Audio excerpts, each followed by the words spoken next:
જેવી થઈ જાય દાળ. પલાળવામાં સીટીમાં બધામાં ધ્યાન રાખ કરજો. કોઈ નો રમતું હોય હિયાય નો રમતી. આછી તો બધુંય કરે. આમાં જો અહીંયા બધુંય આ એને હો આ બધુંય એને આમ જો આ નીચે આ ખાખરો અહીંયા બોર લઘરું છે. જે લોકો જોઈન્ટમાં રહેતા હોય, નાના બેબીઝ હોય, એકલા હાથે મોટા કરતા હોય, એને પણ જોઈન્ટમાં રહેતા હોય, નાના છોકરાઓ કોઈ પણ નથી કરતો ને મમ્માને કે થોડા થોડા.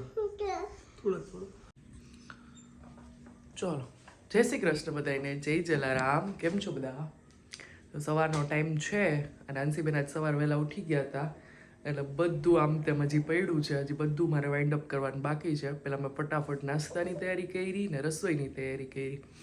એટલે હવે બનાવું છું મગની દાળ ને ભાત. એ કાલે રાત્રે જમ્યા હતા ભાજી ને એવું બધું, બપોર પૂરી ને દૂધપાક ને એવું જમ્યા હતા, એટલે ખાલી દાળ ને ભાત જ ઓન દીપક બે ખાશું. તો મગની દાળ ને ભાત બનાવવા છે અને દીપક લઈ જશે ને દુકાને કુકુભાઈની રોટલી છે ખાલી.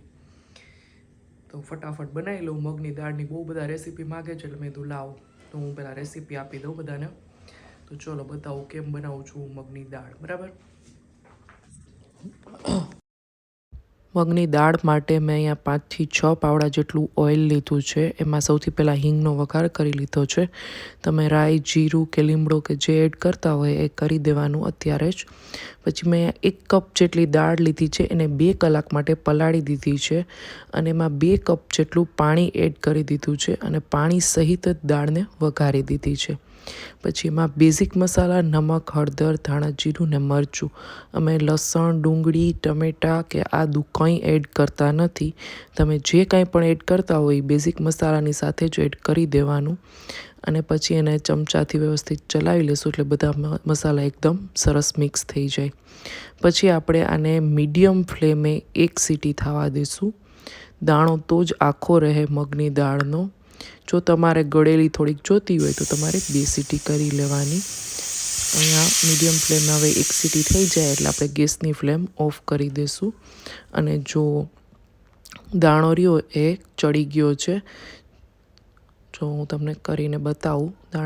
દાળ એકદમ ચડી ગઈ છે, પણ મને થોડીક એકરસ ઓછી લાગતી હતી એટલે મેં આમનામ ઢાંકણ રાખી અને ધીમા તાપે 5 મિનિટ સુધી રહેવા દીધું. તો ઢાંકણ બંધ ન કરીએ એટલે દાણો રહ્યો એ ગળતો નથી. તો જો હવે તમને બતાવું, દાળ એકદમ એકરસ ને વ્યવસ્થિત થઈ ગઈ છે. એટલે જ્યારે પણ એવું લાગે કે આ એકરસ નથી થઈ તો ઢાંકણ બંધ નહીં કરવાનું.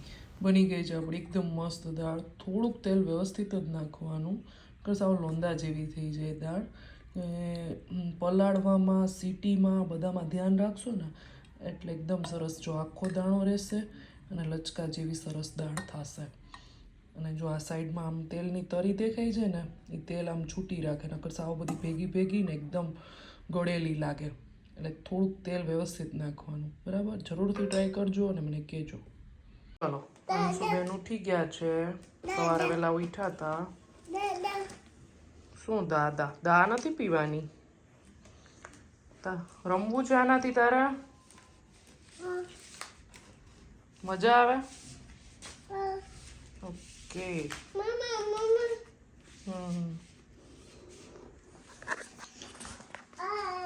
ચલો, આજે વળી પાછું એક પાર્સલ આવ્યું. ત્યારે પેલું જીન્સ રહ્યું ને એ મેં રિટર્ન કરાવી દીધું, તો બ્લેક મંગાવ્યું છે.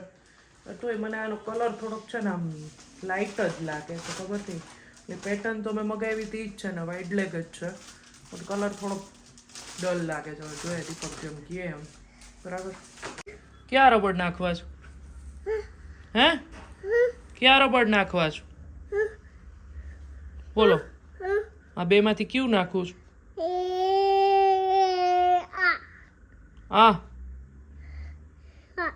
ઓકે, હાલો. ચાલો બધા જમવા. મગની દાળ, ભાત, પાપડ, સલાડ, છાશ, શેકેલું મરચું. હા, આંચીનું જ લેવાનું પેલા. ઓકે, હાલો. નહીં, મારા નથી નાખવું. નહીં. હા, બાબા જઈ ત્યારે. હા, ડેડી સાથે જઈ ત્યારે. નહીં ઈ પણ નથી નાખવું. હવે તારે રબર બેન્ડ નાખીને ચોટી વાળવાની છે, ઈ નાખવાનું છે. અંશુબેન આજે સ્કર્ટ પહેર્યું છે. નહીં મારે કાંઈ નથી નાખવું. જો તમારા ઘરમાં કોઈ આવી રીતે નાનું છોકરું હોય ને આવી રીતે સ્પ્રે બોટલથી રમે જ કોઈ, તો કમેન્ટ કરજો. કોઈ નો રમતું હોય, હિયાય નો રમતી. આછી તો બધુંય કરે. હા આંચી બધુંય કરે. હસે છે. જો પાછળ સાલ પડી છે. રાંચી ઉઠે ને એટલે તમને ઘરમાં બધે 10 વસ્તુ તમે ગોતી શકો. ગયા છે 6:30 ને માથે 10 થઈ હશે. અહીંયા મેં બનાવ્યા છે ડુંગળી ને ટમેટાવાળા ભાત ની સાથે અથાણું લઈ લીધું છે. ચાલો જમવા બધા. હિયાને છે ને પરાણે એને એમ કીધું છે કે તું તાર વાંચવા નથી જવાનું, તું મને થોડીક વાર હિંચકા નાખ એમ, તું બારે જ રહે. પણ એને પથારા એટલી વારમાં કેટલા કર્યા, હજી ઉઠીને એને 1 કલાક થઈ. પણ એમાં વચ્ચે વચ્ચે મેં તો ઉપાડી લીધા 1-2 વાર. તો આમાં જો અહીંયા બધુંય આ એને આ બધુંય એને આમ જો આ નીચે આ ખાખરો, અહીંયા બોર, આ તકિયા એને ઉપર લીધા હોય, આ બધું એનું જ છે. અને અહીંયા જોવો જો હાલત આ નીચે. 10-15 મિનિટમાં બધું ક્લીન કરી લીધું. આ બોલથી એને રમવું છે એટલે રાખ્યો છે. અહીંયા એ બધું ક્લીન થઈ ગયું. ઓકે, અહીંયા પણ બધું થઈ ગયું ક્લીન. શું હિયા વાંચવાનું જાય ને, એક્ઝામ છે 20 તારીખે બેટા. હા હા મમ્માની તો રોજ હોય ને દીકરા એક્ઝામ. હા આંચી છે એટલે. હા બેસી જાઓ. હું બેસી જાઉં તો રસોઈનું શું કરશું? આંસી બનાવશે. ઓકે. હું છે ને મેરેજમાં ગઈ ને ત્યારે બધા જોતા હોય ને કે આટલા તોફાન કરે છે, કારણ કે ટોટલી બધા મારા સબસ્ક્રાઈબર એમ. તો અમુક લોકો તો ઓળખતા મને નહોતા, પણ મમ્મીને ઓળખતા હોય એટલે અમુક વાર ચેનલ જોવાનું સ્ટાર્ટ કરી હોય ને પછી રેગ્યુલર જોતા હોય એમ. એ લોકોએ 2-3 જણાએ મને પૂછ્યું.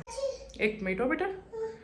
એટલે કાલે હું ગઈ હતી ઉત્તરાયણમાં ઉપર, તો મને અહીંયા બિલ્ડિંગવાળા એક જણાએ કોઈ પૂછ્યું હતું કે તમે આને સાચો તો કેમ આવી રીતે બધું કરી લ્યો છો, વ્લોગિંગ, તમારું વેઇટ લોસ ઘણું બધું થયું એ કે કારણ કે કેટલાય ઘણા ટાઈમ પછી જોયું હોય તો એમ. તો હું એને બધાને એ જ કહેતી હતી મનમાં. તો હું એને એમ કહેતી હતી થઈ જાય છે બધું, પણ સાચું તો હું જ જાણું છું કે મારો ભગવાન જાણે છે. તો ઉપરવાળાની એટલી કૃપા ને મારો વિલ પાવર બે. હા કારણ કે હું પેલું નથી કરતી, પણ ખરેખર આંસીને સાચવવીની બહુ અઘરી છે. કારણ કે એ એટલી એક્ટિવ છે ને કે જેની કોઈ હદ નથી એમ. સાથે સાથે ઘરનું કામ તો ઠીક, પણ આ વ્લોગિંગનું, તમારું કાંઈ પણ પોતાનું એક્સરસાઇઝ ને બધું રોજ સવારે હિયા પહેલાં ઉઠી જ જાય. હિયાને તો હજી ઉઠાડી ન હોય ત્યાં ઉઠી જાય 6:30 ડેઈલી ઉઠે ને પછી 9-9:30 ઉઠે. ત્યારે જ આપણે મોસ્ટલી બધા કામ હોય. એટલે અઘરું છે. જે લોકો જોઈન્ટમાં રહેતા હોય, નાના બેબીઝ હોય, એકલા હાથે મોટા કરતા હોય, એને પણ જોઈન્ટમાં રહેતા હોય, નાના છોકરાઓ કોઈ પણ નાનાથી મોટા કરવાની બહુ અઘરા છે. અત્યારે આપણા મમ્મી પપ્પાની આપણને બહુ કદર થાય કે એને આપણને, ત્યારે તો એવો ટાઈમે નહોતો કે બધું કામ કરાવતા હોય, ત્યારે આપણને કેવી રીતે મોટા કર્યા હોય. આપણા બધા મમ્મી પપ્પાને ખૂબ ખૂબ વંદન કરવા જોઈએ આપણે. કોઈ દિવસ જેને કહેવાય ને કે મા બાપનું ઋણ ન ચૂકવી શકીએ આપણે, જ્યારે પેરેન્ટ્સ બનીને ત્યારે જ ખબર પડે. જો અત્યારે આટલો પથારો થઈ ગયો છે અમારે. મેં વાત તમારી યાર કરી ને એટલી વારમાં. હવે આમાં શું કરવાનું છે આપણે? લોટ બાંધવાનો છે. બધી તને ખબર હોય કા? હા એમાં શું કરવાનું હોય? એમાં એમ ન કરવાનું હોય. હિયાની છે ને એટલે એને ખબર નથી કે આમાં જમવાનું હોય. આમાં મમ્મમ ખાવાનું હોય, મમ્મમ જમવા બેસવાનું હોય. એમાં શાંતિ હો. હા ચલો તો જય શ્રી કૃષ્ણ બધાને, જય જલારામ. ને વાગી ગયા છે 7:30 ને હું ઓફિસેથી આવી ગયો છું. રીમાએ મને કીધું કે મોસ્ટ રિક્વેસ્ટેડ કોમેન્ટ આવે છે કે તમે કાર ક્યારે લેવાના છો, શું થયું? તો તમને એને જણાવી દઉં કે ભાઈ કારનું થોડું ડિલે થતું જાય છે, 1-2 દિવસ ડિલે થશે. મે બી ફ્રાઈડે કે મે બી ઓન સેટરડે આવી જશે, મોડામાં મોડું. તે મને ફ્રાઈડે કીધું હો. ફ્રાઈડે કે સેટરડે તો કહું છું. એ મને એમ કીધું નંબર પ્લેટ આવશે તો ફ્રાઈડે, બાકી કે સેટરડે. એમાં એવું છે કે છે ને કમૂરતામાં આ પૂરું થયું ને એટલે એ લોકોને ઘણી બધી ડિલિવરી હતી. અમે એને 2-3 દિવસથી રિક્વેસ્ટ કરી છે કે અમને ગુરુવાર જોઈએ છે, જલારામ બાપાનો વાર. પણ હવે એવી એટલે કાલ મુહૂર્ત થશે કે ગુરુવારે કે નહીં થાય. એટલે મેં છે ને મને આજે 2 કમેન્ટ આવી ને એમાં મેં ગુરુવાર લખ્યો છે. એક હર્ષ તન્નાની હતી ને એક નમ્રતાબેન દત્તાણી, લગભગ મારી મિસ્ટેક નો થતી હોય તો. હા, આંટી એમ બેઠી છે અમારે બસ. એટલે કહી દઉં ખાસ કે એટલે મેં ગુરુવાર લખ્યું હતું. મને દીપક એમ કીધું હતું કે અમને બહુ ઉતાવળ છે કે જલ્દી આવી જાય. હું થાક્યો છું, જલ્દી આવી જાય કાર. કારણ કે અમારે ડેઈલી જોતી હોય કાર, તો અમારે જોઈએ જ. કારણ કે અમારે ગોડાઉન અહીંયાથી 27 કિલોમીટર જેવું થઈ જાય અમારે, એટલે ડેઈલી દીપકને જોતી અને એના ફ્રેન્ડનો અમારે એનો ખૂબ ખૂબ આભાર માનવો પડે કે અમે કેટલા દિવસથી એની જ કાર વાપરી છીએ. એટલે ભગવાન મિત્ર દે ને તો આવા દે બધાને, એટલે એવું છે.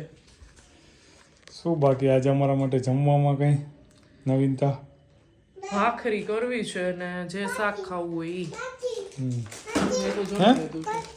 શું છે આજે? ભાખરી બોલે છે. ભાખરી બોલ તો. મારું નામ શું છે આજે? બોલ તો, જોરથી બોલ. પીપાક. જોરથી બોલ. પીપાક. મમ્માનું નામ? હે? મીમા. દીદીનું નામ? અને તારું નામ? તારું નામ શું છે? આંચી. દાદીનું નામ મમ્માએ કાલ તને શું શીખવાડ્યું હતું? દાદીનું નામ શું છે? ભાવના. દાદાનું નામ? રજુ. સારું, ચાલો તો આજે તને એક બીજી ગુડ ન્યૂઝ આપી દઉં. તારા માટે જ છે, બીજા કોઈ માટે નથી. હું આજે જીમમાં નથી જતો. એટલે યાનસીન સાચવશે. જો કેટલી ખુશ થઈ ગયો. હમણાં આ જે વિડીયોમાં લીધું જાનસી કેટલાક તો પથારા કર્યા હતા ને એ પણ ઈ તું જોઈ લેજે કાલ વ્લોગ. બરાબર. અને મેઇન વસ્તુ છે જે હું કહેવા માંગુ છું કે મારા વિલ પાવર ને ભગવાનની કૃપા તો છે જ મારી ઉપર કે હું યુટ્યુબમાં વધી શકું છું. કારણ કે ઘણા લોકો હમણાં આપણે બીજી ચેનલ જોઈએ એટલે બધાને ખબર હશે, પણ મેઇન છે મારા ફેમિલીનો સપોર્ટ. દીપક ને હિયા બેય સપોર્ટિવ ફૂલ છે, બાકી હું આટલી આગળ વધી જ ન શકું. અને એક બીજી વાત કરી જ દે આજે આપણે બ્લોગમાં કે આના પછીનો જે બ્લોગ આવશે ને એ કોમેન્ટના જવાબનો આવશે. ટોટલી બધા કમેન્ટ્સના જવાબ. બરાબર, બધાને જવાબ મળી જશે. યુટ્યુબ પેમેન્ટ લોખંડનો બોલતે પગથી ઘા કરી દીધો. લોખંડનો નથી હો, પ્લાસ્ટિકનો છે. પ્લાસ્ટિકનો નથી. શું તો ખરા કેટલી તાકાત છે એના પગમાં.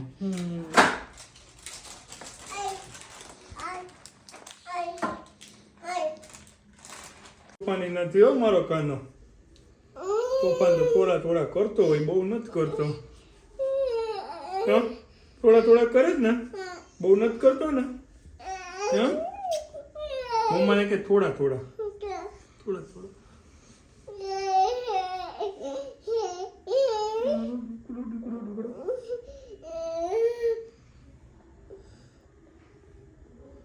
અંશુ કેવી છે? ડાય છે. તોફાની કોણ છે? ઈયા છે. અમે નથી. ઈયા. અંશી તો ડાય છે. કહી દે મમ્માને. ડાય છે અંશી. મમ્મા કેવી છે? નહીં તો ઈમાં જ છે. ડાય છે કે તોફાની? ડાય છે. ઈયા કેવી? તોફાની ને. હા. ચાલો, થઈ ગયું છે જમવાનું રેડી. મસ્ત મજાની ક્રિસ્પી ભાખરી છે, કડક. સાથે જો સેવ ટમેટાનું શાક, છાશ, બધાએ જમી લીધું છે. સાથે હતું સલાડ. ભાખરીની રેસીપી આવી જશે. આની પહેલા એક રિક્વેસ્ટ આવી હતી ને, કાલ કે પરમ દિવસે આવી હતી કે ભાખરીની રેસીપી આપો પ્લીઝ. તો અત્યારે મેં શૂટ કરી લીધી છે, તમારી પાસે આવી જશે. બરાબર, ચલો અહીંયા જ વિડીયોનો એન્ડ કરું છું. જય હિન્દ, જય ભારત, આવજો બધાય.